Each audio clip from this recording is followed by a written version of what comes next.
Are you an indie podcast or content creator looking to reach a wider audience? Look no further. Introducing Podcastic, the ultimate podcast network designed exclusively for indie creators like you. At Podcastic, we believe in the power of unique voices and fresh perspectives. We're here to amplify your passion and creativity, connecting you with a growing community of engaged listeners who crave original content. Podcastic is more than just a platform. It's a support system built for indie podcasters, offering a range of resources to help you succeed. From tailored promotional campaigns to professional production assistance, we're here to help you shine. Our intuitive platform makes it easy for you to be seen and heard. We do all the heavy lifting for you. You just show up and create. Plus, with our advanced analytics, you'll gain valuable insights into your audience's preferences, allowing you to refine your content and grow your fan base. Ignite your passion, expand your reach, and thrive with podcasting. Visit our website at www.podcasticlife.com to get started. Podcastic, the home for indie podcasts and content creators. I pray that my love for you is bigger than what my parents have. So you must be my daughter's new friend? Candy, let me ask you a question. Oh, so this him? This the man that comforts you more than me? Mama, all men ain't like daddy. That's not fair! The content you're about to hear is a part of a paid programming segment. The views, opinions, and statements expressed belong solely to the sponsor and do not reflect those of Podcastic or its host. This segment is for informational and promotional purposes only and should not be considered as advice or endorsement. Listener discretion is advised. Rise and grind, wanna show at 9:15 a.m. Monday through Friday, great conversation, guest appearances, 'cause you experience us on the cusp of blowing up. Boom. Wake up, wake up.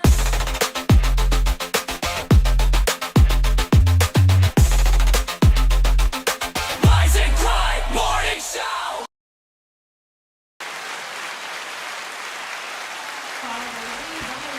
Hey y'all, I don't know what's going on. I don't know what's in the air.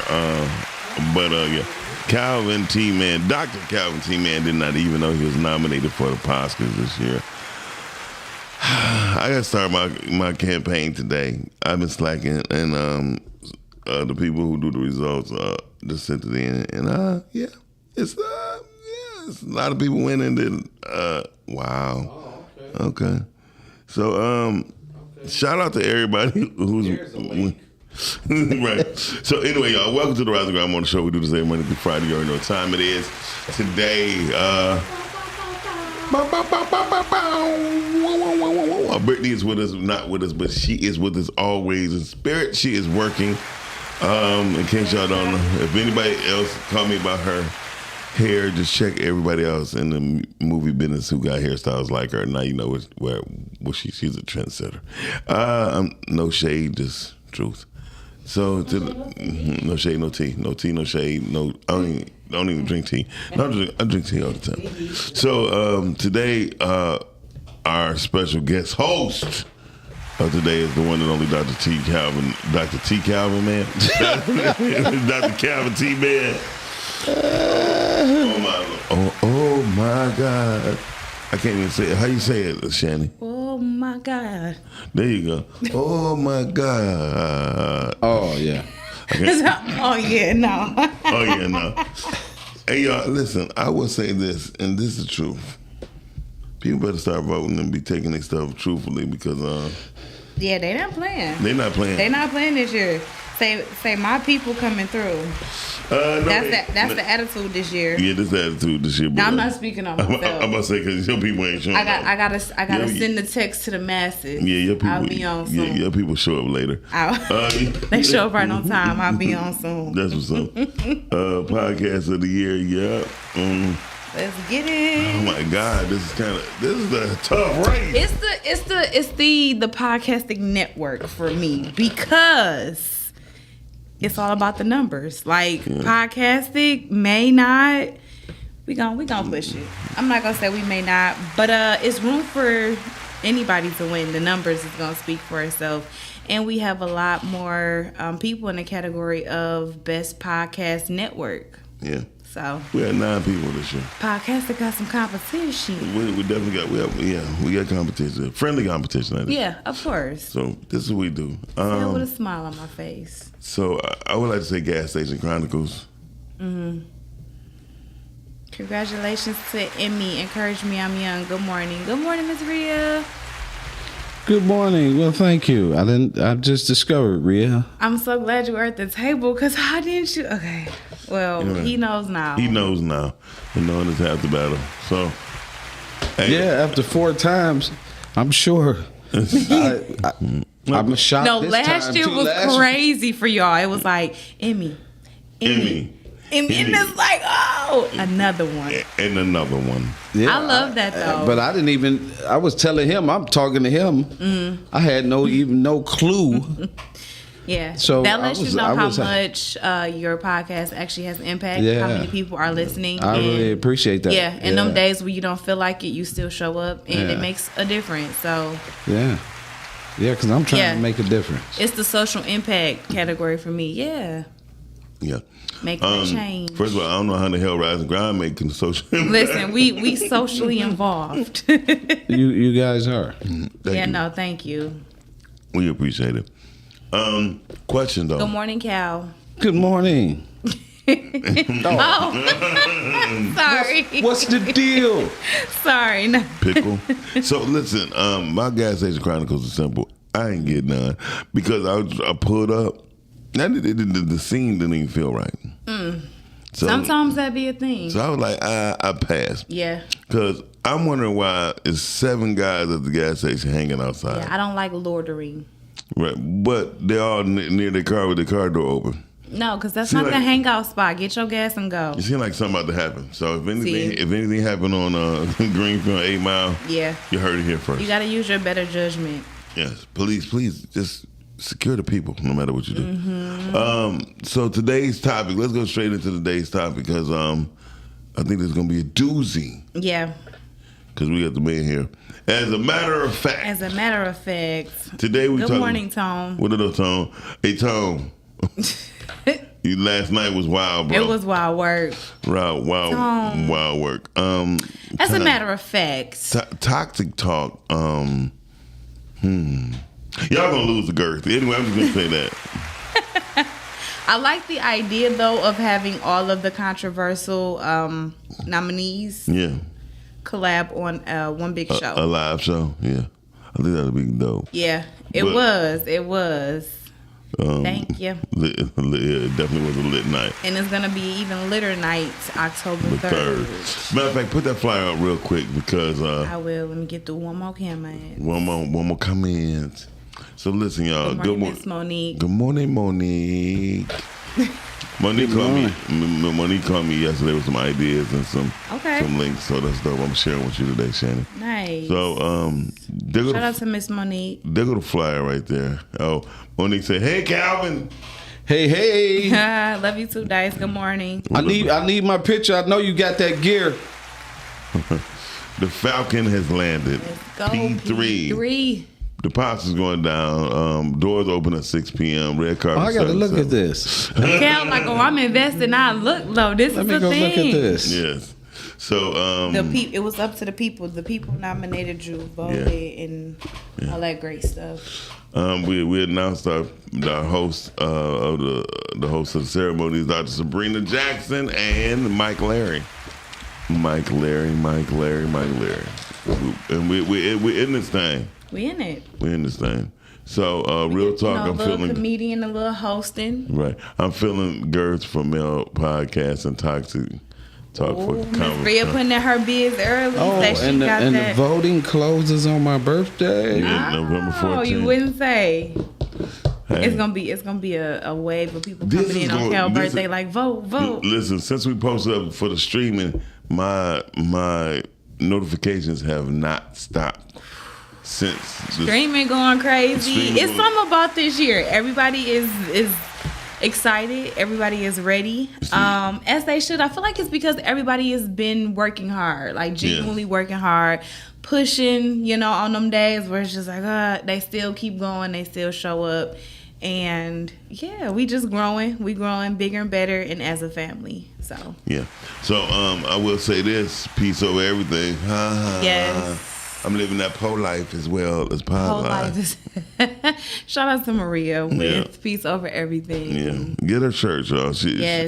Call her and tell her you want to get a shirt. Yes, pull up on her.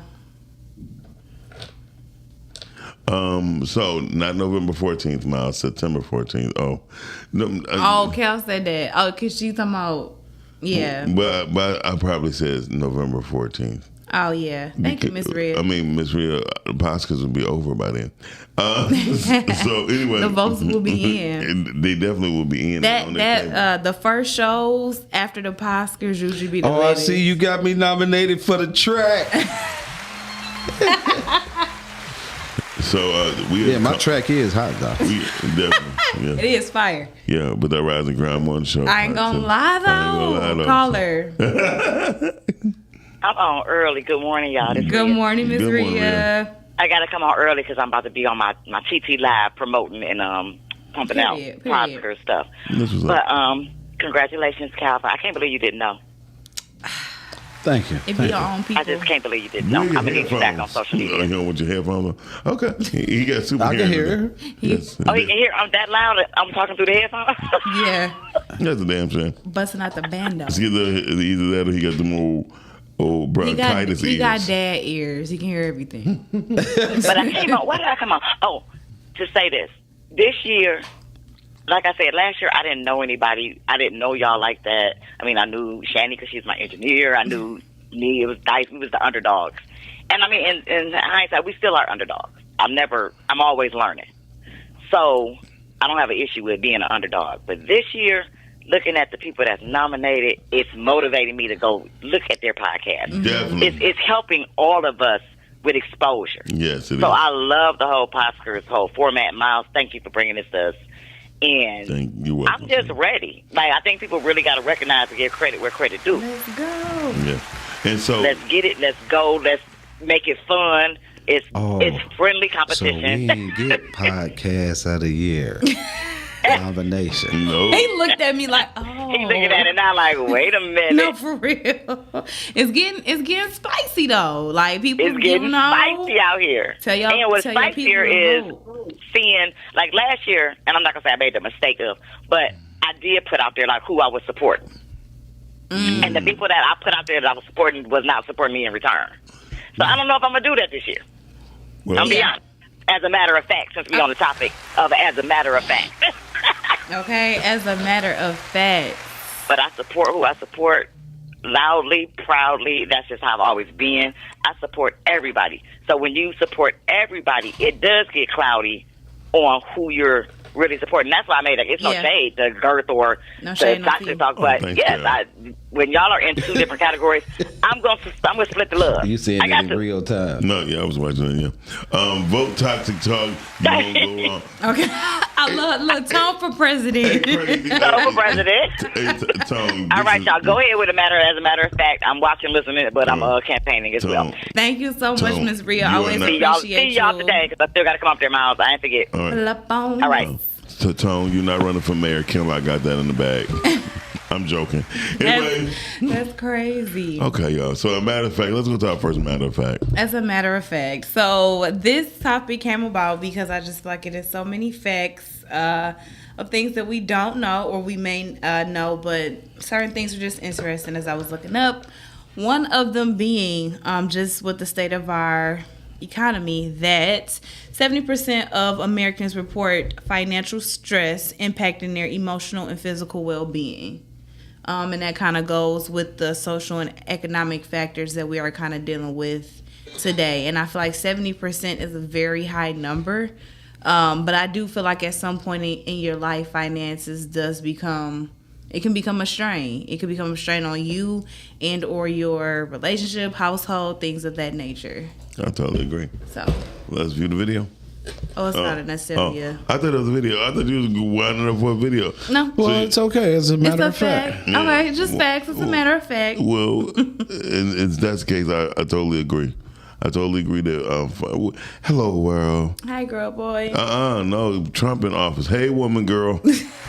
Don't do that. Hey, girl, Don't woman. disrespect her like that. Hey, girl, woman.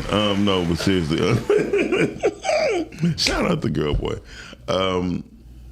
Finances. I done seen relationships get torn apart because of finances. Yeah, at one point it was the number one reason for divorce. Right. And then is that a reason to divorce? and then Pornhub happened. And then sex became. Hey, but Is that that's a question? Is that a real reason to kind of break up a marriage? Well, because of finances. Oh, I'm about to say Of course. I'm about to say Pornhub definitely. Finances. Finances. Yeah, Is it a reason? it is. Do you feel like in that case it's okay to be selfish or No, the reason I was asking that because was a real reason because from vows it say for better or worse, right? And sickness and health. It don't say for riches or wealth. It don't say that, right? For richer or poor. Yeah, for rich or poor. So that's what I'm saying. So everything it's evident that everything ain't gonna go good with finances. Well, yeah, that's fine. But if but you could always make money. You could always rebuild with money. Yeah, well, yeah, and that can be tiring. having to keep rebuilding? Yeah, Starting over here. yeah, because a hard-headed person will cause you a lot of problems. Yeah, That's true. a lot of strife. Yeah. Yeah, and so if you just not listening, then of course finances is going to cause a problem. Mm-hmm. You're not listening. Yeah. The philosophy the philosophy on finances is crazy work in itself, right? Because when you look at the philosophy how we come to get to the table in relationships, we're saying that the money is more important than the legacy anyway. We're putting right, and so when we look at how we're talking about relationships, we've made money the God. It's different when you're in a marriage, right? And it's also different how you select the person that you're in a marriage with. So you got to pay attention to all of that. But if it's a reoccurring nightmare, eventually it's going to cause the problem. Yeah.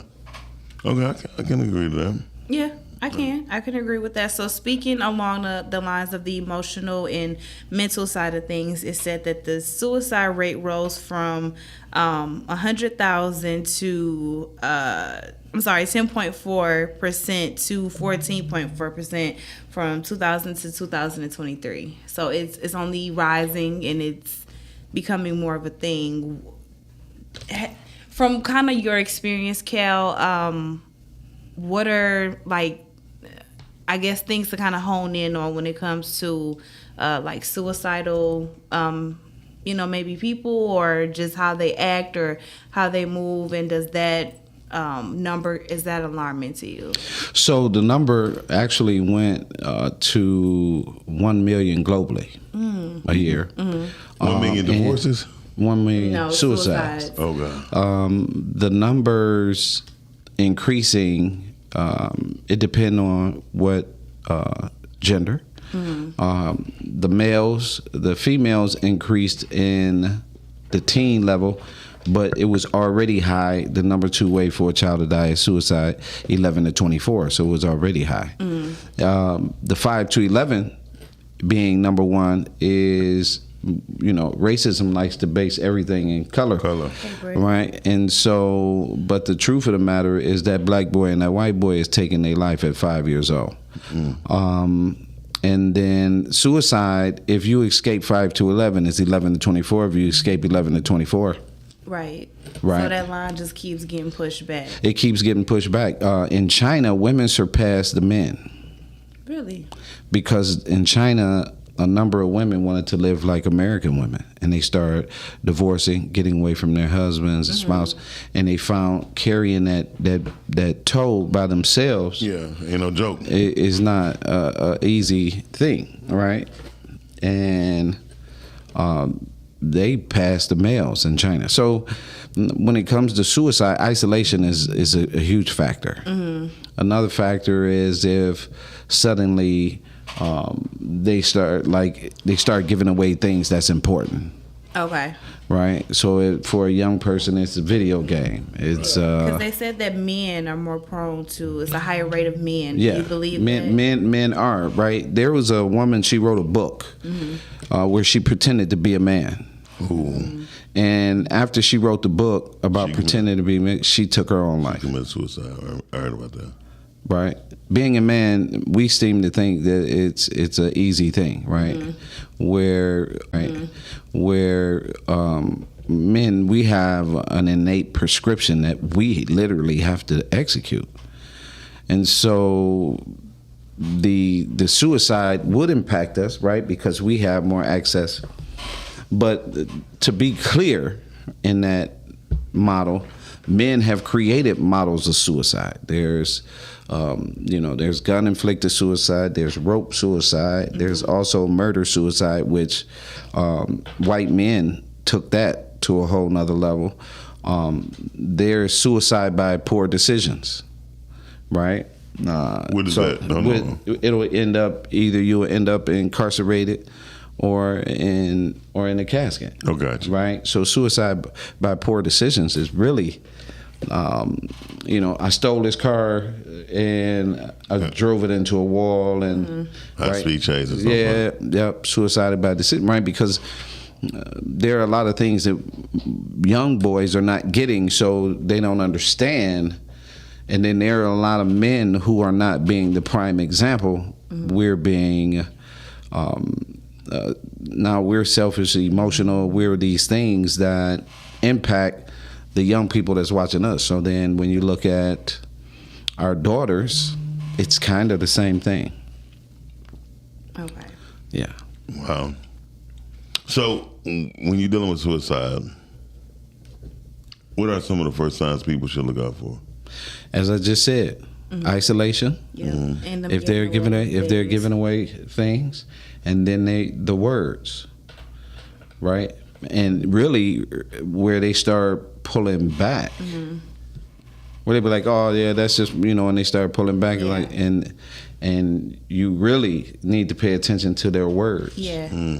Or right. if they're like you said, the isolation, and they'll tell you, but you might overlook it and not understand. But they'll say, "I just feel like I don't want to be here anymore."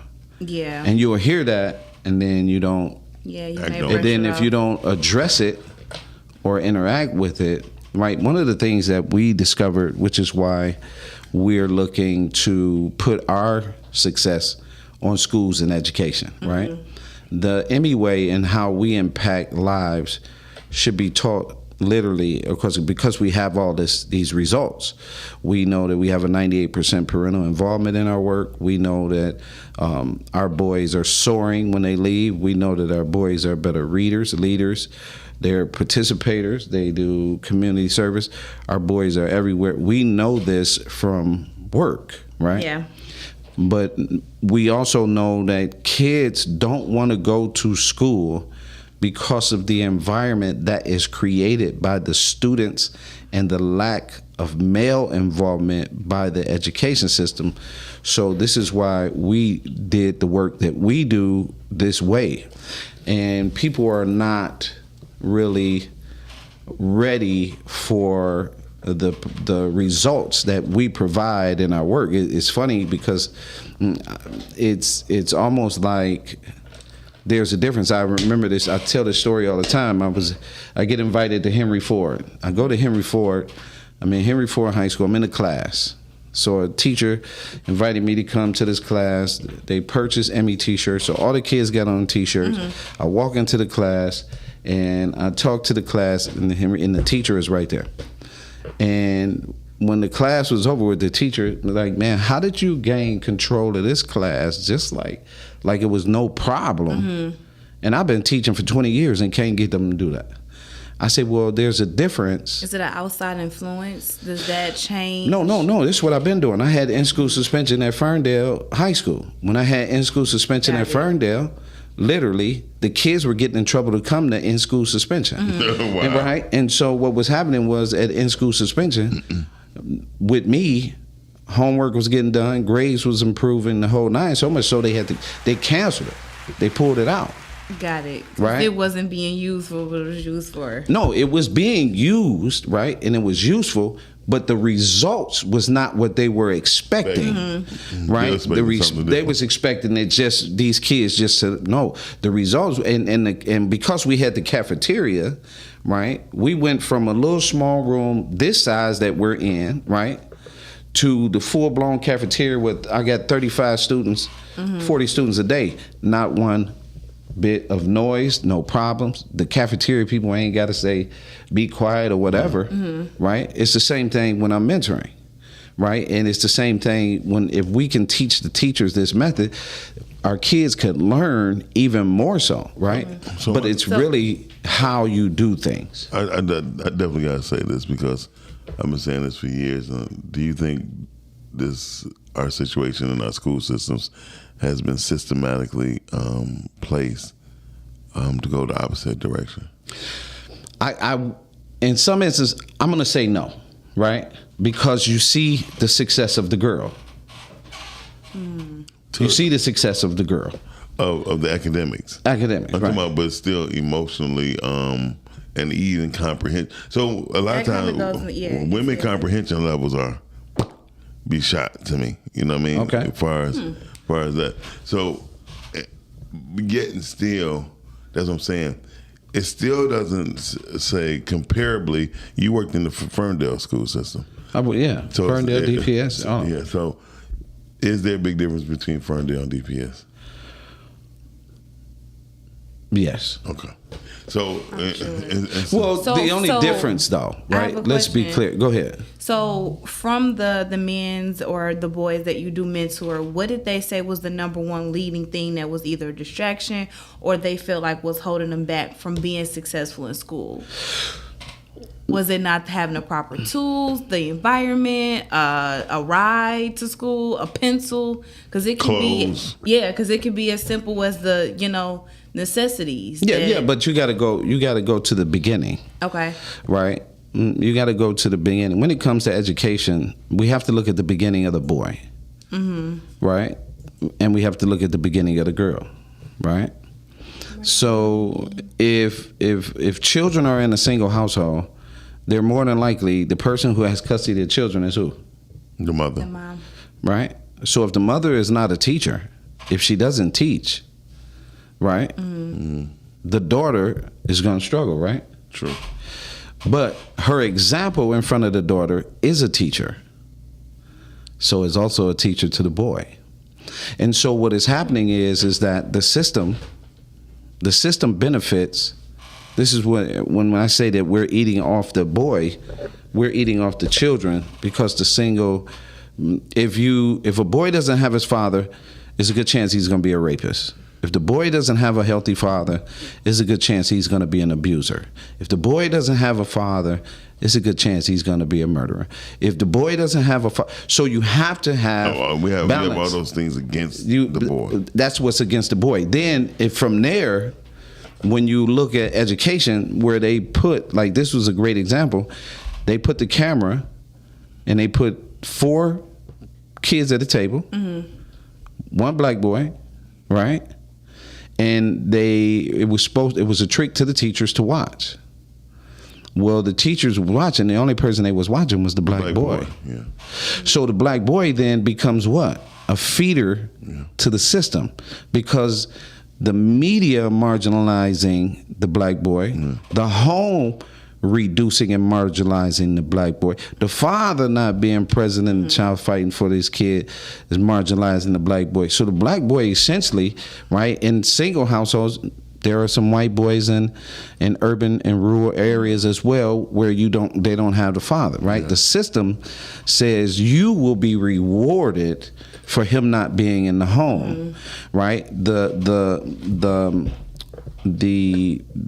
real thing that happens is there's a syndrome that has been developed from this process. And so that syndrome is when a black girl woman is by herself and pregnant, not married, she begins to push the male away. We all know someone who was pregnant, had a man with them, and they began to push the male away. I'll never forget a conversation where a person said to me, you don't have to be married to have a child. And they said it in a way that they didn't understand. You don't understand the value of the father, which in essence is why so many children end up in the foster care, juvenile, the whole nine, because you don't understand the value of the father. And that's both. That's not just on her, it's on him as well. He doesn't understand because he might have come from that same process. So his avoidance or his position of how he was raised, his avoidance will have him in a retractable spot, right? You see a lot of men where? In the passenger seat of a car. Yeah. Not pumping the gas. Not necessarily even pumping the gas. The fact that he's in the passenger seat of a car, that's how he was raised. And so he's very comfortable as sitting in the passenger seat of the car. He doesn't understand. And then when it becomes down to, I need you to respect me, well, you're not even respecting yourself by sitting in the passenger seat. She has the vision. If you're driving the car and I'm sitting in the passenger seat slumped down, I really can't see what's going on. Facts. She has the vision. So she can turn corners. She can do whatever she wants. What you gonna say? Right. Right? She has the car. She has the home. The control, yeah. She has, right? And so how are you coming to the table is really important, and it starts at the boy.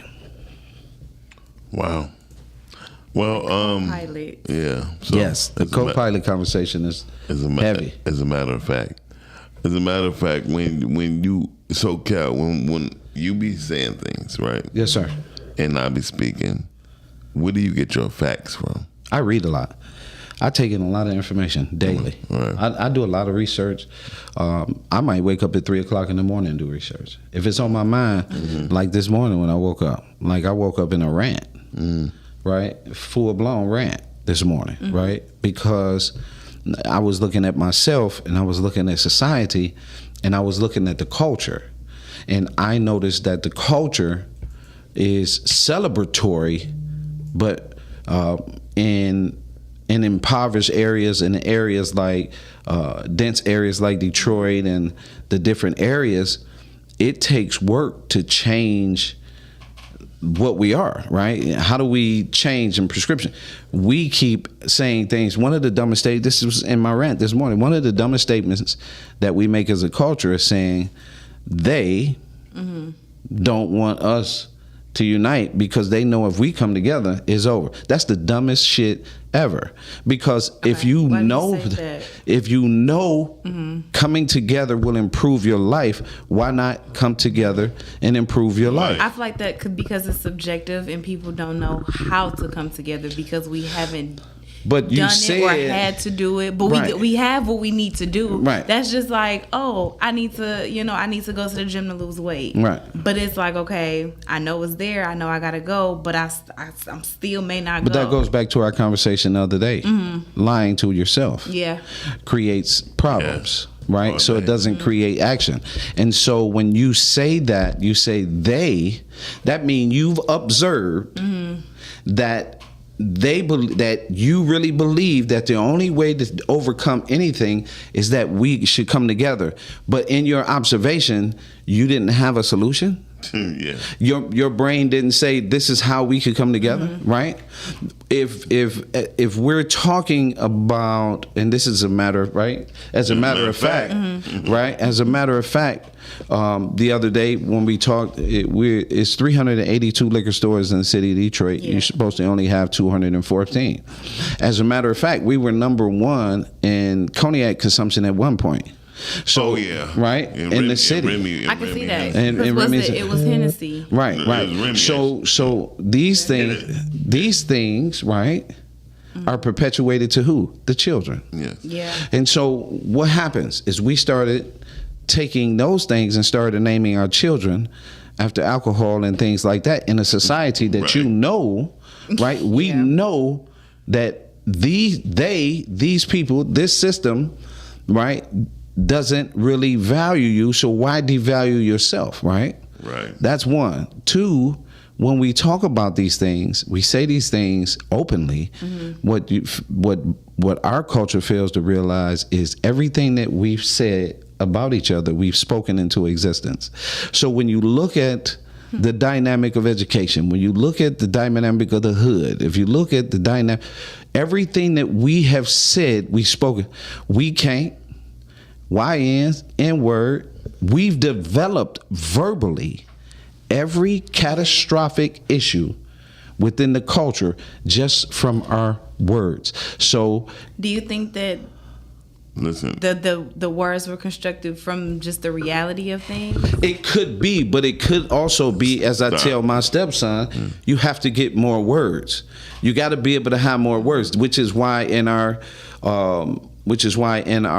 cursive writing book, every word in the cursive writing book is positive. Yes. There's nothing in my cursive writing book that is negative whatsoever. So I'm feeding the brain the words that will lift. So when you get those words, that goes back to Proverbs 18 and 20, which is why I don't like Proverbs 18 and 21, that life and death is in the tongue. I like the fruit of the mouth, right? The very things that we say, and I have to work on this myself, right? This is manifestation occurs through your words, deeds, and actions. Yeah. Words, deeds, and actions. Just said, he said manifestation. Yeah, manifestation. Yes. Yeah, but also action plays a big part in manifestation. Yeah, you have to. Yeah. There's nothing, right, that, you know. The Bible says. When you first went into business, right, when I first went into business, I said, oh, I'm going to be rich. You know what I mean? Like, this thing is going to be this. That's without, right? Without all the work. No one told you needed a mentor. No one said that you needed to understand and study this field. No one told you that you had to put these things in place. No one said you had to train your staff to make sure that they get proper customer service. Nobody said that you have to kick back a certain amount. And that's one of the main reasons why most independent or black businesses fail, because we do not train our staff. We don't train our children to support it. There you go. We don't train our children to support black business. We train because there's an ideology from us, right, that we all are great, right? We all are kings and queens, and we all are, right? And we have all these ideas, and then we have also these things. But here is the truth. We have done some of the most amazing things when focused. Imagine the city of Detroit being focused. Instead of having 24,600 nonprofits in the city of Detroit, you would have 24,600. You would have 24,000 businesses. Yeah, nonprofits. So 24,600 nonprofits in the city of Detroit. And because here's the thing, what I've learned is when people hear nonprofit, they think of no money. When some of the biggest companies in the whole country, it was nonprofit. People like to give and have their name attached to something that's positive. But don't think about giving. NFL was nonprofit. Well, they get their money and funding from outside. No, so listen, it's not from either state or federal. So that's what I was saying. Like, different people that invest into them, they want to give. They want their name to be a part of something greater. But hear what I'm saying. The NFL used to be a nonprofit. The NBA used to be a nonprofit. The NBL used to be a nonprofit. And they were making hundreds. Yeah, I'm sure. They knew the right Cal, when people. did the NFL start being a nonprofit? It was about 4 years ago. About 4 years ago. But listen, so when I tell people that, people are like, no, it wasn't. I'm like, it was. No, the real thing is that people. The real thing is nonprofit is a way to really enter business that we think that it's going to be easy. I'm going to get these grants, the whole nine, and it's totally and it's not. We didn't get it. In the work that we've done from 2007, we didn't get a check from anybody, any governance that was on the scale or any of that, grants, any of that. My first check came by way of Zach Hart in 2015. From 2000. 8 years later. Yeah. And that's the part, like Kel was saying, that's the matter of fact that they correction. don't tell you. It was 2016 because it was after we did the first Respect Day.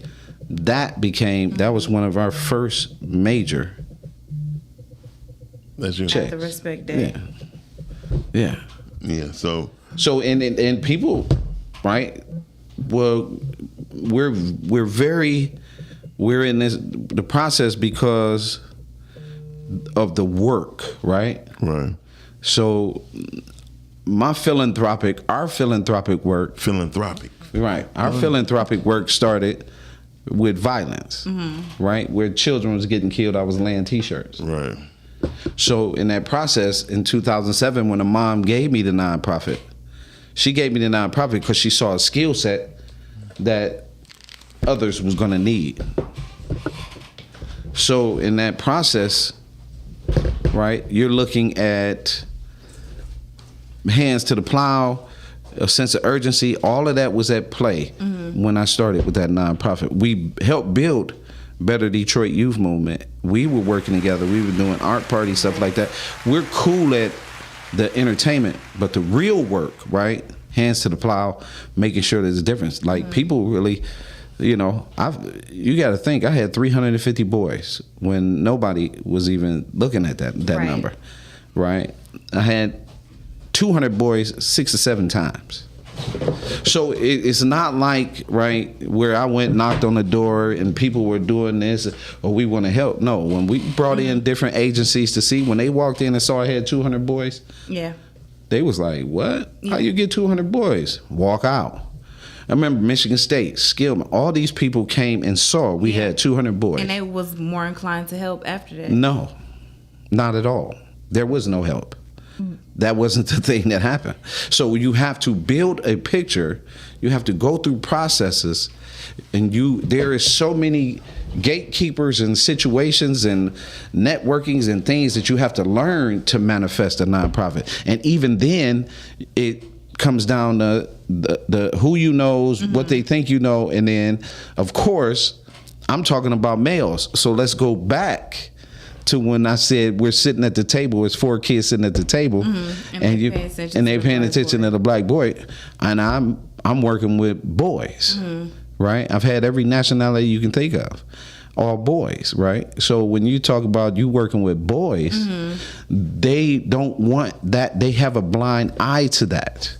There is a systematic So it's just not piece. how everybody feel about, when something is dealing with kids. Well, I can't protect you though, right? If I don't fix Miles, I can't protect you.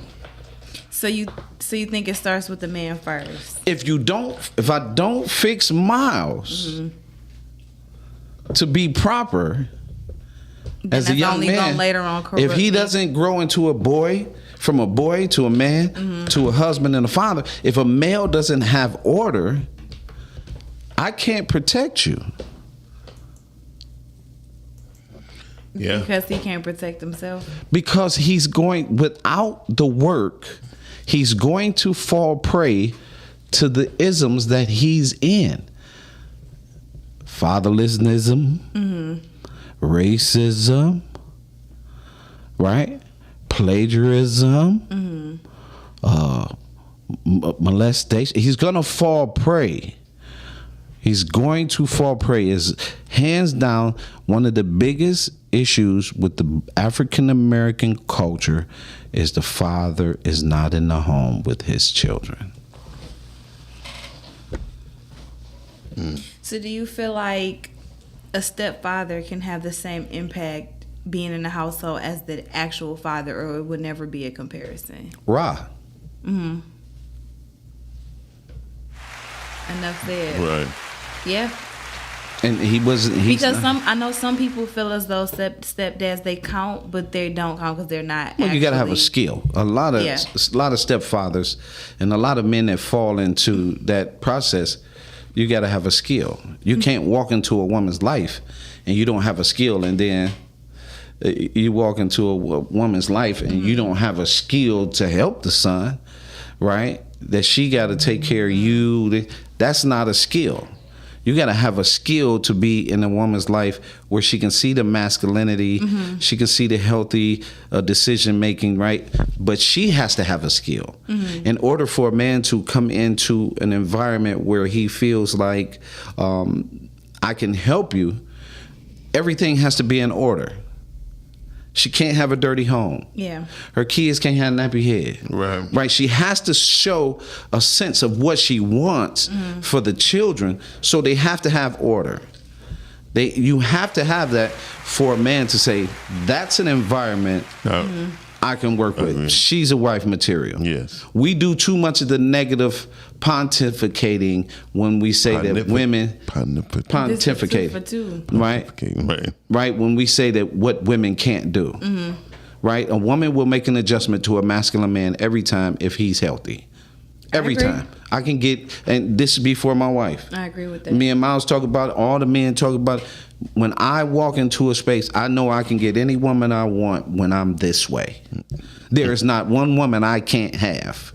When I am healthy, I know the skill set that I have at the table. I'm not going to place this burden on you. I'm going to walk into your life, and here's what I present, and here's the skills. I can cook, I can clean, I can motivate, I can help you get your taxes together. I can make sure that your credit score is tight. I can make sure that you carry yourself as a woman. She has to be open to the navigating. Coachable, as he said, the navigating of a real man. And sometimes she has not seen that example, so it's hard for her. So it's not a one-way street when we're talking to relationships.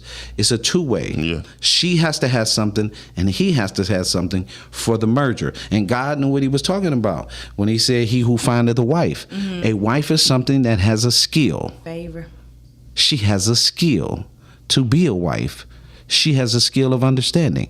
She knows when to hug, when to nurture, when to listen, when to walk away, when to pray for you. She has this skill.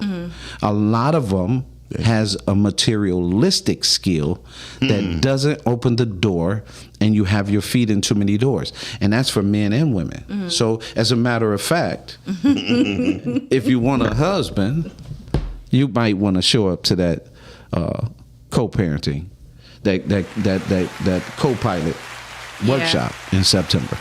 September what? I haven't selected the date, but it's going to be after my birthday. Okay, that's what's up. So when did you gain the co-pilot concept? So I had heard someone say it, right?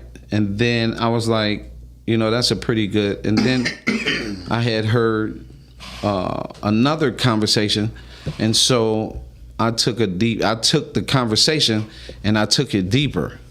And when I start evaluating what it takes for you to be with the head or a leader, the whole nine, that's where it come from. Here are the things that you need to be a healthy co-pilot, because the one thing, again, that we're harming is we are in two different economies, her economy and his economy. Whereas in the 50s, men would take women who didn't even have a job.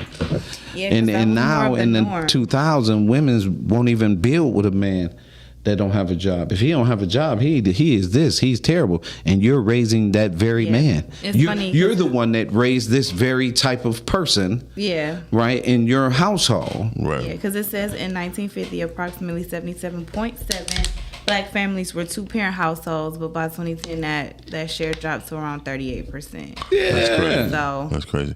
But let's get to the fact when you said a woman, when the man don't have a job, right? I instantly thought about W.E.B. Du Bois and Booker T. Washington theories. Booker T. Washington and W.E.B. Du Bois went back and forth because of intellect and hands-on, basically. Booker T was like, listen, man, anything you think of, you still need my hands to build. You know what I mean? So let's cut that out. So what I said to a female before, like, so why don't you just get a job? I was like, I'm not going to work for nobody, because God gave me everything that I need. You feel me? And she was like, but if you get you a job, you'll be able to have some money. I said, no, I'm going to go. I got to work 2 weeks in a hole. You feel me? And then they got to decide where they're going to put me at. Then they're going to decide my wage. Yeah, I know what maybe the first, entry level wages are, right, but it's not going to give me what I really need. and I don't give, and it's not. I think it's a dishonor to God to me, right? So I would rather say, hey, listen, how about if you're working, let's do this. You want to do shirts, you know what I mean? So let's do a shirt. I'll sell the shirts while you at work. You feel me? And then we can work like that. Well, give me $80. So what $80 gonna do? I had a woman tell me $80 can't do nothing with shirts. I'm like, $80 can take you a long way in a shirt. You know what I mean? That's like 15, 20 shirts. And we can sell them for $20 a piece. You feel me? Just the interest on it, alone. And I think women has been bamboozled and hoodwinked as far as thinking of their man as being a person with a vision. I think black men get the worst when it comes to our visions. Well, that's because the black boy. I'm going back to the boys at the table, right? And so what you fail to realize, right? If he's not an athlete, because right now you see they circle like wolves if he's an athlete, right? That's true. And so and then what happens is everybody wants some then. Yeah. You see what I'm saying? He's healthy. He's an athlete, but the other and the money, right? Right, 83%. Here's a phenomenal statistic: 83% of all black males who make over 100,000 is married to a black woman. If you don't, and so many of us think the opposite. So that was a really good statistic to hone in on. You think that way because of your environment. Yeah. And how you speak and what the internet tells you and the algorithm brings to you. Right. What was the statistic again? What you just said? 83% of black men who make over is married to a black woman. Okay, gotcha. I can see that because most people I know who don't nobody listen. This is not no knock on nobody because everybody's culture marries their culture. That's it. We're the only people that keeps having this discussion. So let's go there for a second, right? 83%. What your boy Powers, the book, No Color Lines Blurred. J.A. Rogers. J.A. Rogers, yeah. Right? J.A. Rogers talks in terms, his book, No Blurred Color Line, talks in the same category as the races when it comes to marrying, that you should marry your culture, all of that, right? But what is phenomenal that when you get into what your culture produces, what is it that your culture produces when it's a mother and a father in the house with the children? Look at what happens. Yeah. We like to look at our circumstance and then deny. People don't want to look at it because when we look at it, it's more of an attack, right? But you have to address yourself. Yeah, you do. You have to address yourself. Yeah. But it's more of an attack because parenting is a touchy subject within itself. But to let somebody know that they're doing it wrong, nobody, you know what I'm saying? But it's not necessarily that you're doing it wrong. What it is we're correcting. You have to be who the man or society is correcting. Yes, you have to be able to accept the fact. It's just like you picked up the book and down south in all the red states, they gave them black people don't do this, black people don't do that, right? To keep that mindset that they have. Up north, they gave you a little bit in the books. So on. Well, then, and culturally, when we go to reading our own culture, right? What happens is since we've dapped over here, we take in very little over here, right? And so then, when you just like Heather asked me yesterday, she was like, "What you listening to?" I said, "The 42 Laws of Ma'at." Right. And so when you listen to the 42 Laws of Ma'at, you develop, there's been some more lies told to you, right? Yeah. You understand that this is why knowledge is so important, right? It is so important. But, right, the truth of the matter, and there's a disagreement right there. She said there's no handbook or no workbook nor plan of action. There are books all over Amazon on how to be a better parent. Yeah, but that's subjective. It doesn't matter. Yeah. It's a book. It could be a point of reference. You're gonna learn maybe from it. New information, sweetie. You're gonna learn from it. But it may not work for that individual It doesn't kid. matter So, if it doesn't work. It's application. Right. but I wouldn't store that information. I'll take Sure it. you would. I'll take it and let it go because it don't apply to. So if you're seeking my environment or a child, right? So if you're seeking, so let me explain. Shan, how you gonna? If you're seeking, I'm not a parent though. right? But if you're seeking information, right? Just like when you picked up the phone and you read off the statistic, it's the same thing. If you're seeking the information to be a better parent, all the information that you gather is absorbed, and you make quality decisions from the information on how to apply it. But everybody can feel like they're making quality decisions. They can feel like the decision they made was the best one, Well, and that can only go based off of their mental capacity, their environment. Everybody is a huge piece. Yeah. The thing is how you are willing. You yourself, Shani, right? Me, Miles, we know our shortcomings. I don't need a book. Right. For our shortcomings. For my shortcomings, right? You don't need no book. So, but if I want to change that, I'm gonna pick up a book. And I'm gonna learn some things About how to change my shortcomings. how to change my shortcomings. My mother used to say all the time, and this is for any parent out there: if you have a weakness, work at it so much till it becomes a strength. That's what my mama used to teach. There you go. If you have a weakness, you work at something until it becomes a strength. That's what I tell people. Right. And so when you look at, as a matter of fact, right, when you look at just the culture, right, if this is the number one reason why I don't use the N word, right? Because I don't want it around me. I don't want it in my atmosphere. I don't want to think that everyone sees me in that regard. I don't, even in the barbershop, they used to say, don't say that around Cal. Like, I don't pay you no attention. I will block you out. Flat out. Yeah, I can do that too. And so I take examples to back that up. Deion Sanders never cussed at his kids the whole nine. When his son walks to the microphone, he paces himself in conversation. Everybody wants them to act a certain way. Ignorant. They want them to act. They want you to act a certain way. Because he has a relationship with his religion, his God, his principles, his dad has taught him not to cuss the whole nine. He has a cadence in his conversation. Ignorant white people and ignorant black people will say something wrong with him. He's slow, he this, that, and the other, because they're not used to black males having a cadence of patience and understanding and knowledge at the table when he walks to the microphone. We assume that we don't know, and we are the teachers of this shit. And so because we don't hone in through education, through reading and things like that, we are the teachers. Yeah. For ourselves, or you mean like the generation before? For everything. For everyone, but overall. Okay. Period. Community, we're the teachers. The problem is your teachers are not at hand. Ooh. The men are the teachers. The wisdom, they're not at hand. That's why you have these situations where young boys sacrifice their life through poor decisions, because when you cut on that news, it becomes a teacher. And the only attention that I can get is if I do something like that on a video or something like that, and then I'll go home and watch the news. Yeah. And you'll be there, yeah. So with that being said, as a matter of fact, As a matter of fact, I was just thinking about shout out to the good fathers out here who's doing this. Flat out. Who's in the children's lives. They go through a lot. Yeah.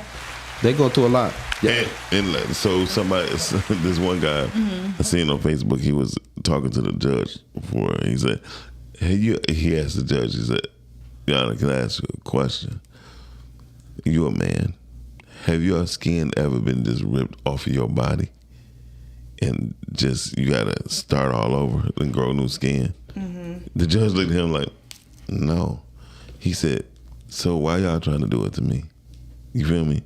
He said, I was in prison basically for 5 years. I was in prison for 5 years. I come home 2 years later, I'm getting pulled over, for child support. You know why? You ready? there was a law that before you, now you're on your way to prison. Before you go to prison, this is your concern. I'm on my way to prison. You have to notify the court and the friend of the court that you're going to prison so they don't charge you. How many lawyers, how many people, how many advocates, how many people told that man before you went to prison, in order to avoid this child support, you need to inform. So they it's all work together. Why wouldn't they? Why wouldn't don't they work know? together. See, that makes sense. Yeah. But it doesn't. It doesn't, because it's another way for the system to entrap you. Yeah. That's why. See, that's why everybody have a number. Yeah, it doesn't matter. It don't matter if you don't do the process. So if you didn't inform them that you were going, even if they know you in They jail, gonna know. They know you in jail, Right. But because you didn't do the process, that's money. Yeah, it's money for them. So it's $1 billion industry. But it's an accountant for a body. It's $1 billion industry. Right. So it doesn't matter how it makes sense to you if you don't do the process, right? If you don't do the process, the process is still going to be added, and that's why when he got out, So the it was in process there. is just him telling them like, "Hey, I'm gonna be in here for this amount of time." You got to. There's some paperwork. You got to. I'm going to jail. So him being and on then- trial and the whole nine, That and the don't judge matter. That and all don't mean that, nothing it don't because hook you're up asking together them to do your work under yourself. I need your money. They don't care nothing about that. You keep thinking. So you keep. Now we back to this whole thing about the social. No, we not on credit. We know. But about your social. social follows you. No, listen. It's like your number. It doesn't matter. It doesn't matter. It sounds. Everything good. has a process. It baby. sounds good if you're in 8th grade. I keep telling you that. It sounds good if you're in 8th grade. The things follow. Here, the teacher right here, Yeah. and y'all walking the single file. No, it's a line. process. That's how they make money. Yeah. Everything is a process. Yeah, because I know that those people are in there, and then I get so much for those people being in there. The only thing they don't that they do not connect it to is paying your taxes. If you're in prison, Well, they know because if I'm in jail It's- and I'm not working, I can't pay you child support. You can only take what I make, but see, no, listen. and that's why a lot of people don't report it on paper. Hold on, no. Listen, the reason why they don't report it for prisons because who you got to pay when you pay taxes? Everybody, State, right? State and federal. But if you're in the city, so good. I'm glad you see that, right? Now you have to look at it like this: if they're getting money from the state to house this person, they know that person there. Exactly. So they will be in the conjunction of committing fraud. How? Because they double dipping on the tax situation.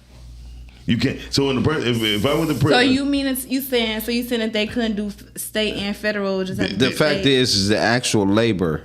The fact that you're in prison, you're paying taxes. Because I'm a Cooper. I'm so getting right, money. I'm paying for them to be in there. I'm getting money off of your body. You ain't got to pay. I'm getting money off your body. Right, bottom line. Right, for being in there. For being in the the prison. actual institution. If but we- as a taxpayer, Right. I'm paying for you to have a spot in that cell. I mean, in Right. that jail. But The then- jail is getting money from having you in there. Okay. So they can keep funding and getting a little Do food whatever in the they wanna commissary. do. It's exactly. It's beyond that, right? Right. So it's Well, yeah, I it's a know a little $1 billion bit. industry, I know a right? little bit about jails. So during Biden shut down for-profit businesses.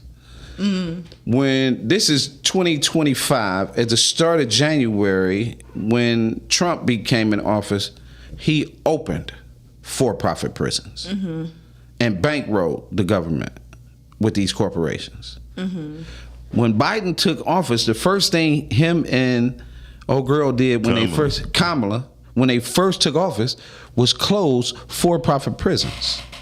So they put those people back out into the world. No. The for-profit prisons is your business. Your corporation. How many people can you send? Here, I'll take you back further. 2010, I was working at the juvenile, Okay. right? In the juvenile facility, Calumet Detention Center, right?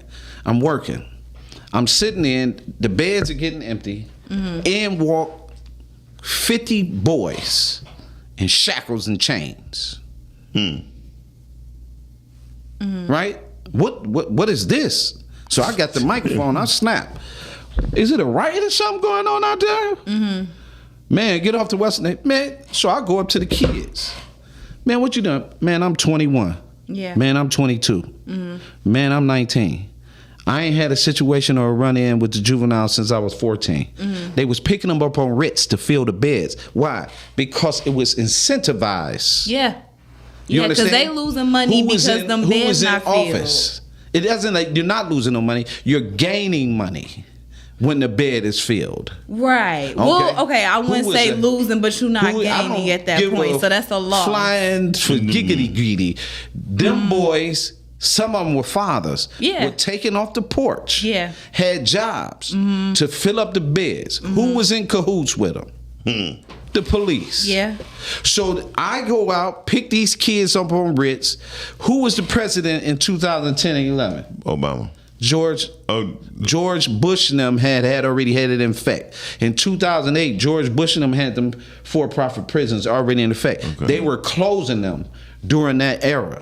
So the body count, Calumet Detention Center just reopened. Because of those 50 bodies? No. Because of the fact that crime. Yeah. The crime. We walk our sons into juvenile, right? Literally.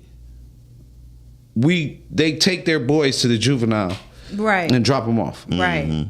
Because as a they way can't to handle toughen them up. Yeah, exactly. Not toughen them up. Just they can't handle them. Yeah.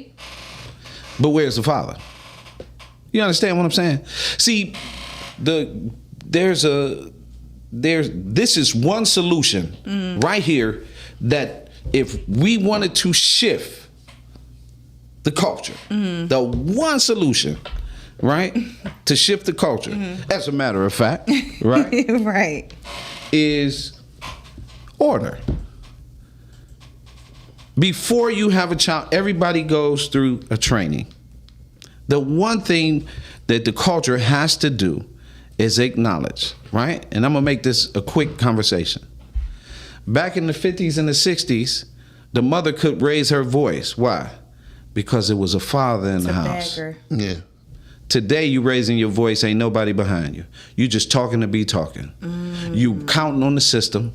And you raising your voice and saying this and saying that because that's what you think was happening back then because you was not valuing the father that was in the house. My granddaddy, if my grandmother said, if my granddaddy wasn't 6'5", plumber, right, and it was just my little bitty grandmother, and she was talking tough at a certain point. Yeah. You're going to be like, oh, okay. Yeah, whatever. Because what age do you feel like the guys start to try? Boys start immediately. Boys start manipulating their parents age.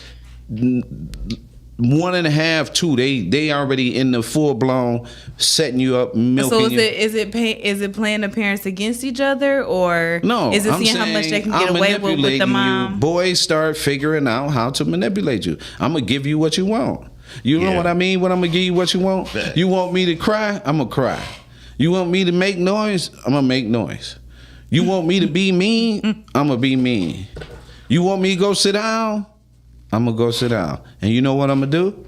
I'm gonna watch you and then I'm gonna use it against you. Yeah. You want me to go sit down? I want some ice cream. You want me to go to school? I need them Jordans. So you want me to get good grades? I need you to get me that video game. Do you think that that's a bad thing though? Yes. To reward your kids? Yes. That's interesting because I don't think that's bad. With either something that they have been asking for, something you feel like they're rewarded with, a praise. For younger kids, it can be maybe a sticker or like, hey, you did it, or you, like you said, the ice cream, or just an incentive. Because but that I wasn't feel like what I was just talking about. Yeah, I was talking about rewarding negative behavior. See the difference? But is crying a negative behavior? It's what you want. I'm gonna give it to you. And I'm going to use it. Crying is a natural emotion. About time he's 6, 7 years old, I got you where I want you, and I'm going to use it and manipulate you before. This is how powerful the boy is. Well, at 6 or 7, I feel like he should be using his words. Good luck. right? With the philosophy. Understand, you cannot reward negative behavior. And we consistently reward negative behavior. Yeah. So yeah, me said I disagree, but Tone said it's okay. It's definitely not I'm not good surprised. to reward for what's expected. And that's interesting. I get what y'all saying because it's like, oh, it's expected, but it's like, nah, I'm still gonna give praise. I disagree. Right? Yeah. She has no idea. I have 40 years of male success. So you're disagreeing with a philosophy that is only out of, right? I'm disagreeing. This is what happens in relationships. I'm disagreeing to be right. I'm not disagreeing to learn and understand. What I'm giving you is 40 years of success. I'm not giving you something that was just yesterday, just so happened. See, yeah. The whole nine. I'm giving you 40 years of male outcomes, result, success. See, most people, here's what I've learned, and it's no direct hit at anyone. But the truth is, and Calvin, you can definitely correct me if you feel otherwise, but I really don't care how people feel in most cases. I only know the truth in a sense on what works. Like he said, he had 40 years of success, right? I'm willing to bet when black men say this, and we not how people presume that we need to be. Oh yeah, flashy diamonds and all that other stuff, and show a big house and all that. Yeah. I did an experiment years ago, like 2010 or 11, where I went in Grosse Pointe, took a picture in front of a house. You know what I mean? Then I showed a picture of me going to the Porsche dealership. Oh my God. And then I posted something. Hey man, how can I be down? How can I be down? And I said, hey, listen, all y'all have to do is come to my office, sign up for $7.99. I had 12 people. I wish Nate was here. I had 12 people come to my office within an hour and a half. And I said, hold on. This was all an experiment. I was proving to my team. Not this all an experiment. Because just because we don't look rich, quote unquote, y'all don't take our success as being worthy. Oh, I'm cold blooded. But you have to be. This is the problem too. Is you have to swag your success because people don't understand from the perception. Your perception of me is he round head, he overweight, he think he this, he think those are poor perceptions, right? Of a very quality person. People say, well, how do you get the doctor? You go through those perceptions only because you're comparing yourself to me, right? I'm not your obstacle. Your vision is. Ooh. In most cases, people. Yeah, I'm not your obstacle. Your I can agree with that to a certain extent. It's okay. Because people may not, I like how you able to do that though. That's so good. But I feel like to a certain extent, people have a vision. The only thing that can get in the way is maybe not knowing how to execute it, maybe not having the resources. Most people don't have a vision, they have an idea. It's a difference. Well, it started as a thought. No. So it was placed in you to think that thought, to be able to then move it into a vision. But you have to know how you're going to execute. Well, some of us, it was birthed in us. Well, yeah, either way. You know what I mean? You know what I'm saying? But it had to become a thought because you wouldn't have knew that, right? Well, until you sung. This how great you are. And you're like, oh, I got a pretty good voice. This how great you are, right? You're a producer, right? You see how hard it is for other people to do what you do? What comes natural to you may not come natural to the next person. That is true. So what is breeded in you, what that outcome has done, right? God has made sure that each and every last one of us has something, right? That it goes beyond just a thought, especially in your culture. Your culture is sauced in creativity and ideas and solutions, and we're sauced in it. I think our generation more so than any of the ones before ours. Well, it's okay to have that that mindset as well. But you have to produce, right? I'm about to say. Right? Because that's if you the look at the execution previous part. Yeah. right, Because we got the vision, we got the plan. But it's also looking at the previous generations on how. But y'all couldn't really show us that because y'all wasn't there or did that. Because if that was the case, then we would have. I'm going to take you back, right? Sure. I'm going to take you back. That's true. It's in the books, baby. Right. Yeah, I gotta go there. You gotta go there because for the generation prior to, right? The generations that were prior to, there are books. There are tons and tons of books by black authors, by businesses. By businesses and everything. Is everything true in books? I don't know. It's not. I'm just saying I don't know, but there's some truism in there for you for what you're seeking to do. For what resonates, right? And there might be a paragraph or a word that mentors you. I agree. Right? For you to go to another level. I agree with that. Wait a minute. So here's the thing. What I found out, and this is why I might be too harsh on people. There's nothing you can do without reading. No, reading is life. That's our campaign. I mean, there's nothing. As a matter of fact. As a matter of fact, there's nothing on earth you can do without reading. You have to read. You have to read, and if you don't, here's the classic, Miles. Do you want to read? In the beginning, that's it. In the beginning, was the word. Right, biblically. It was the word. Yeah. You use your words. And so the word was on some form that you had to read. Yeah. So I mean, here's the thing: reading ain't really nothing if you ain't comprehending it. I can read words on the page, but I have to comprehend it. Well, you just reread. The style is pre-read. A lot of people skim and read. That's true, but that's stupid. That might be their style because I skim sometime, right? Well, then you got to go back because what just happened. But that's because of the process is pre-read, reread. Yeah. That's how you comprehend. The pre-reading is the skimming. So if I want to learn something about Photoshop, I would start to look at what I want to do in Photoshop. You do them in the context, in the table of contents. No, not really, because I don't know what I'm really looking for. The synopsis on the back. No, girl, what are you talking about? You just saying anything? No, it do. I mean, typically it do give you a little wop on what's going on. Yeah, that's the pre-read. If you want to look at it like that, I said Photoshop, and then you talking about the synopsis. We talking about books. Okay. Let me put it more plainer. If you're going to do anything in life, you're going to have to read. You got to read. Sure. Dr. Miles Monroe said it best, right? Everything comes with the owner's manual. Yep. I just look at the picture.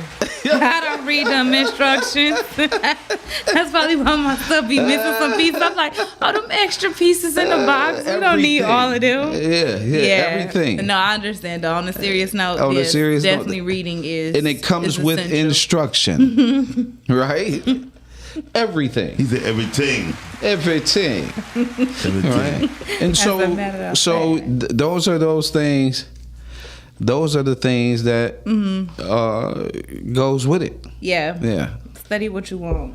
Yeah. Do you feel like it's more so ideal to kind of start off with books and things that that you kind of either resonate with, or sparks your interest of some sort? Or do you... I like everything that you just said, right? And I think it's important. I just got another book the other day about C.L.R. James. And man, who is C.L.R. James?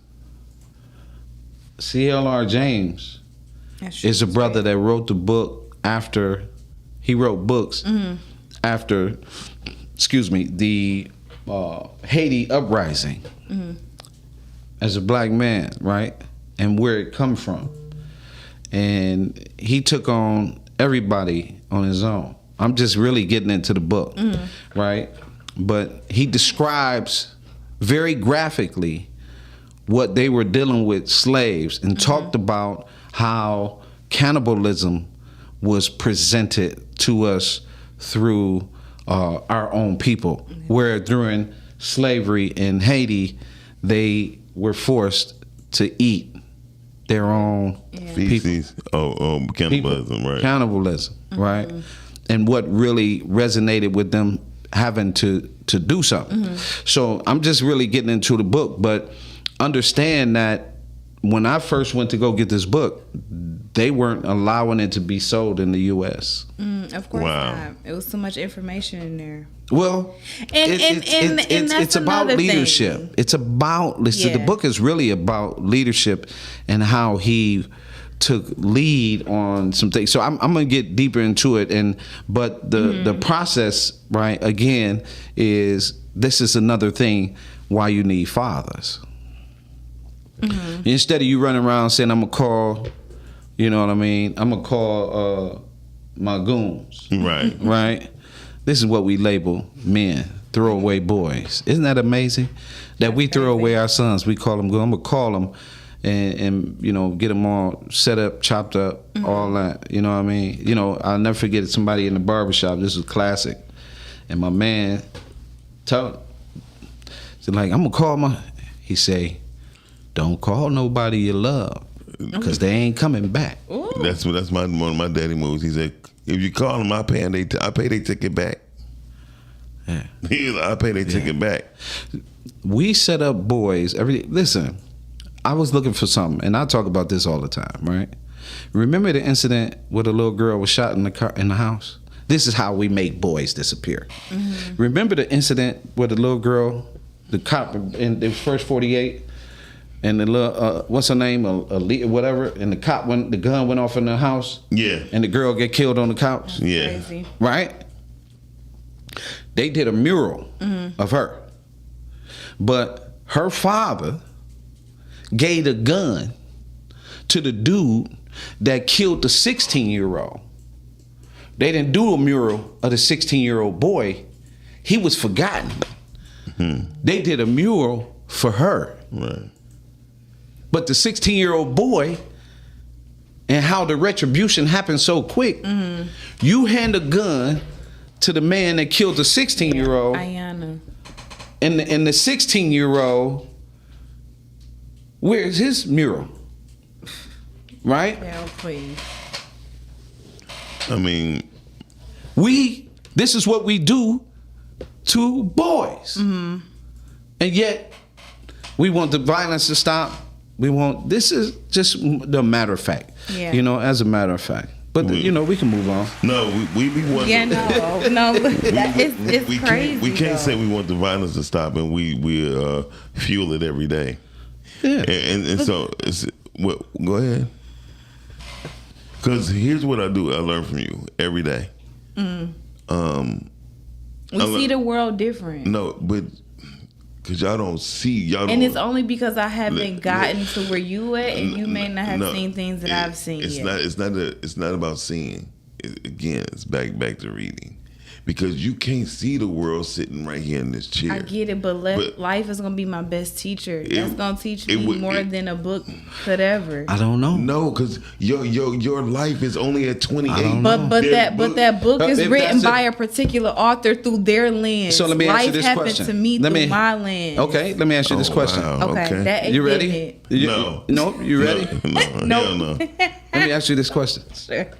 You got your degree, right? Yes. And how did you get that? Ooh. Obtaining knowledge and attending classes, life experience. No, I attended class. Through reading. Stop it. Through reading. Just say it.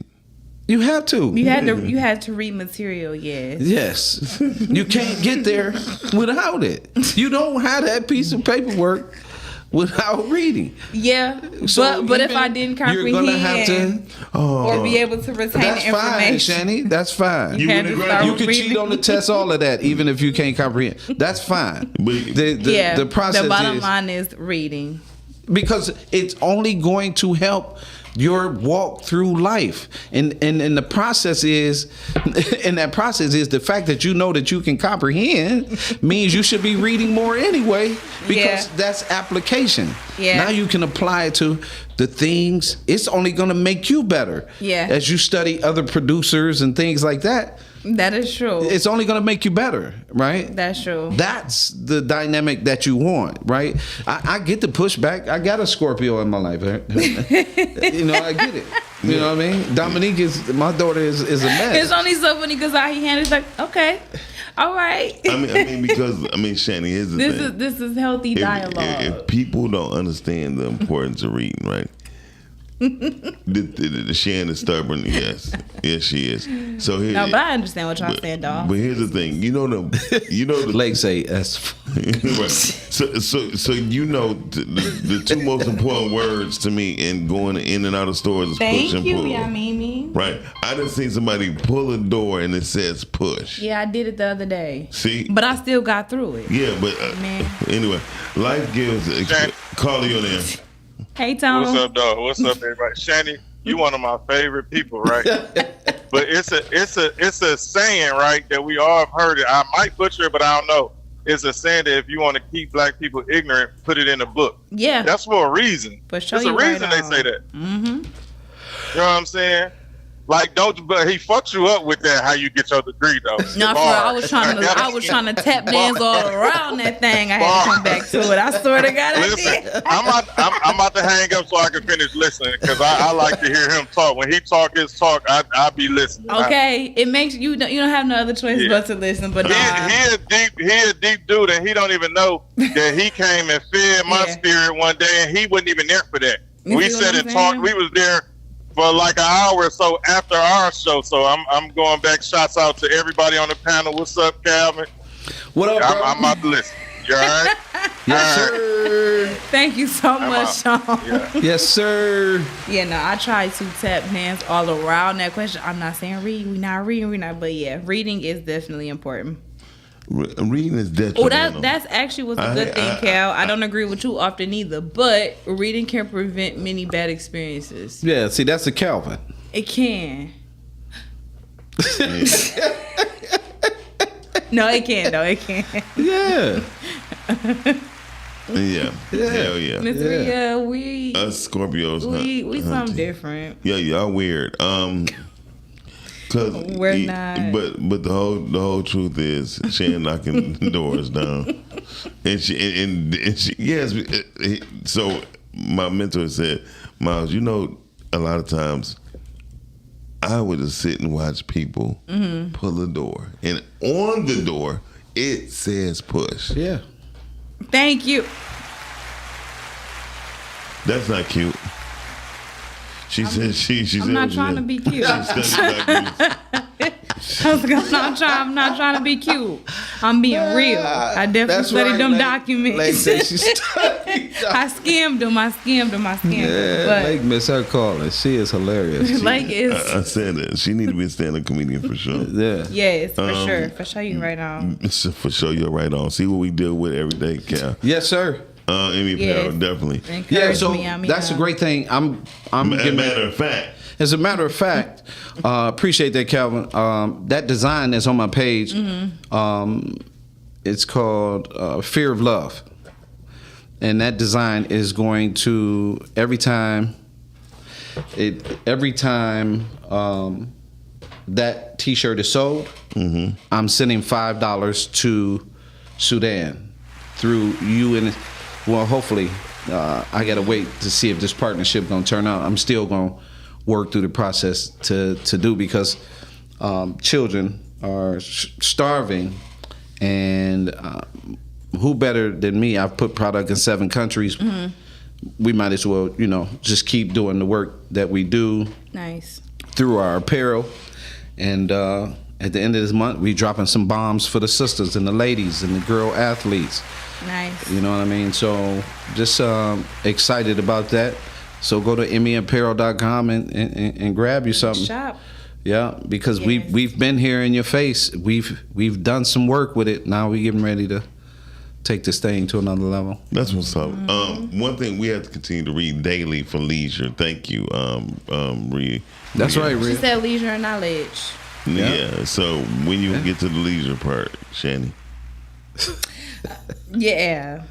When necessary. Lake be everywhere. Anyway, so before you gotta go, because I know you gotta get out of here real soon. Oh, like right now. Before you get out of here. I got another 15. Okay. Oh, well, cool. Well, then, as a matter of fact, Rhea, Calvin Deal, myself, Calvin T. Mann, Dr. Calvin T. Mann know how to work Shopify very well. Yeah. I think we need okay. Talking about there you go.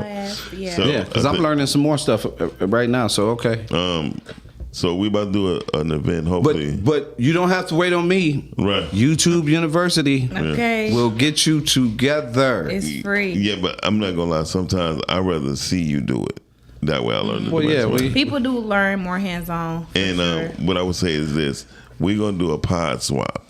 And pod swap is people who know certain things. We're gonna set up a day to where you pick your person who you wanna match up with, and then every 30 minutes we switch out different people to learn what everybody know. Because pod swap. Y'all gonna learn a lot. Because dealing with Opus Clips, Shopify. I called Rhea yesterday. Rhea got a Shop Now button on her Facebook. And I called her like, hey, what the hell is this? What's this about? She said, oh, you can hook your Shopify up to your Facebook. You sure can. Mine is hooked up to my fan page. See, I had no idea. I never been on your fan page. My Emmy Apparel fan page is on there. That's right. I know it's nice. So, and I swear you're about to see me in a minute. You're not going to see me on Calvin Man. It's going to be all Emmy Apparel. There you go. Nice. That's where you're going to have to find me. And so, listen, I'm about to do I'm about to do a test. I'm doing right at the Oscars. You'll see it's going to launch before the Oscars this coming Friday, October 3rd. But I'm creating a new OnlyFans page, right? But it's OnlyFans of business. So it's not nothing freakish or nothing like that. It's just going to be the initial, and when they go in, they're like, I could order a course. I could do, you know what I mean? Mm-hmm. Because what I learned is this, the OnlyFans system, incredible. Digital download, all that, right? And it don't cost, like if you go to a regular system, they be trying to charge you $79 a month. You know what I mean? Did you see the numbers on Yes. OnlyFans? Yes. Only 10 million women and over 83 million men are on OnlyFans. That's crazy. And guess what? All of them got a mindset of entrepreneurship.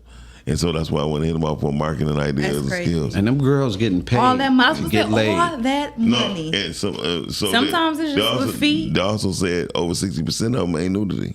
That's what it says. Feet pictures, hand pictures. It be some weird people out here that be having some weird fetishes. I ain't been on OnlyFans ever. Yeah, me neither. But I'm just saying, never. People be having some weird fetishes. Because I have to be careful. You know, I like to get it. I'm a Virgo. They'll see some pay booty for what they want. But listen, here's the thing. And plus, we got Charlie LaDuff. He's like, Calvin Man. You know. So, do you know what Calvin Man did today? Huh? He was on OnlyFans. Because the way you hit him is how you know I was on there if you No, he don't care because he busts Ken like a whole new different something. Yeah, but that's a whole. Well, that's another show. Yeah, that's a whole nother show because again, I mean, I don't have no fight in the dog, but I just no dog in the fight. No dog in the fight, but I just think that in the process of we need everybody to be honest. Yeah. About everything. Right, Late. Because he just be talking. I need a manager for this tongue. I know. Well, Late. We'll talk about that later. If anybody want to call in to 810-560-0658, 810-560-0658. It's a lot of things that goes on Facebook and Instagram. I be seeing that we can really benefit from. As groups of people, even if you don't consider the people who are around you, your family, stay away from them, and grow with each other. I tell anybody, the best thing you can do, Cal, what I want to ask you dealing with boys is, with the boy, do you think it's better if boys was just taught in a boy atmosphere or a boy school? They kind of turn out better. Yeah, that's what I heard about. I think though, what you have to be careful of in an all boy environment. That's so unrealistic. Right.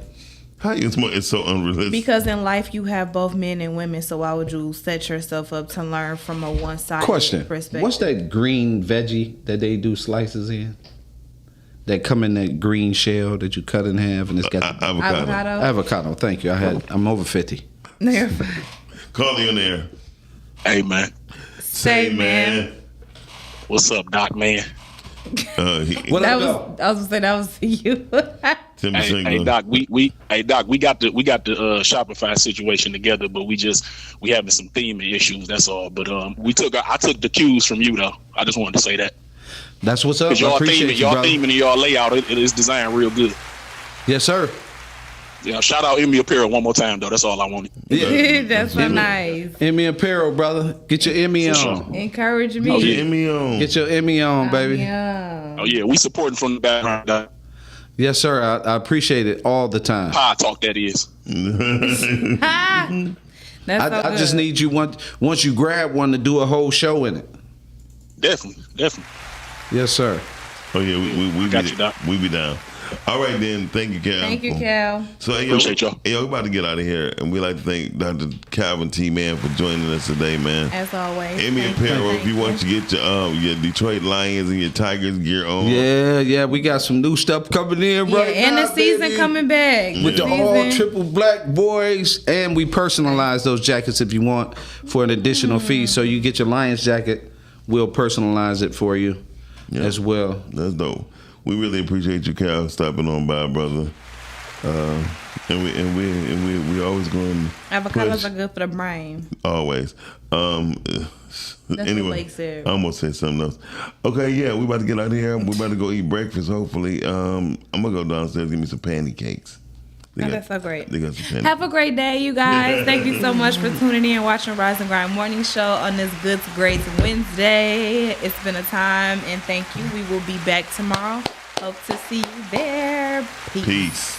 Peace. Rise and grind. Morning show at 9:15 a.m. Monday through Friday. Great conversation, guest appearances. 'Cause you experience us on the cusp of blowing up. Boom. Wake up, wake up.